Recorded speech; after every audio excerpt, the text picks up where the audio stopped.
స్థానిక 39వ డివిజన్లోని అండిబాన్ రమేష్ స్ట్రీట్, బుద్ధవారి వీధి, చారుగుండ్ల తయారమ్మ వీధి ఈ ప్రాంతాల్లో మేము మా పశ్చిమ నియోజకవర్గ ఎమ్మెల్యే అభ్యర్థి షేక్ ఆసిఫ్ గారి మరియు అలాగే ఎంపీ కేసీఆర్ నాని గారి తరఫున ఎన్నికల ప్రచారం చేయడం జరిగింది.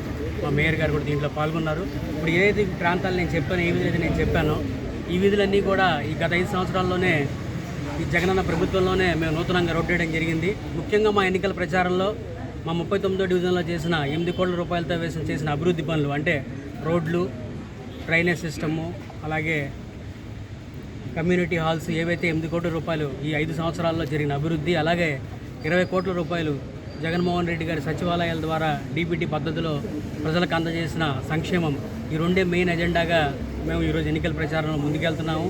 స్థానికులు కూడా చాలా విజ్ఞతతో ఆలోచిస్తున్నారు. గత ప్రభుత్వంలో ఏ అభివృద్ధి కానీ సంక్షేమం కానీ జరిగింది, 5 సంవత్సరాల్లో ఏం జరిగిందని ప్రజలు ఆలోచించి మాకు మద్దతు ఇస్తారని తెలియజేస్తున్నాం. అలాగే అవతల పక్క తెలుగుదేశం పార్టీ కూటమి అంటే ఇప్పుడు బీజేపీ తరఫున పోటీ చేస్తున్న ఇండస్ట్రీస్లకు కూడా మా డివిజన్ తరఫున ఒకటే చెప్తున్నాను, మీరు ఇక్కడ వైఎస్ఆర్ కాంగ్రెస్ పార్టీ ఎంత బలంగా ఉందని మీరు ఆలోచించబట్టే అంత ధనికుల్ని ఇక్కడ నిలబెట్టడం జరిగింది.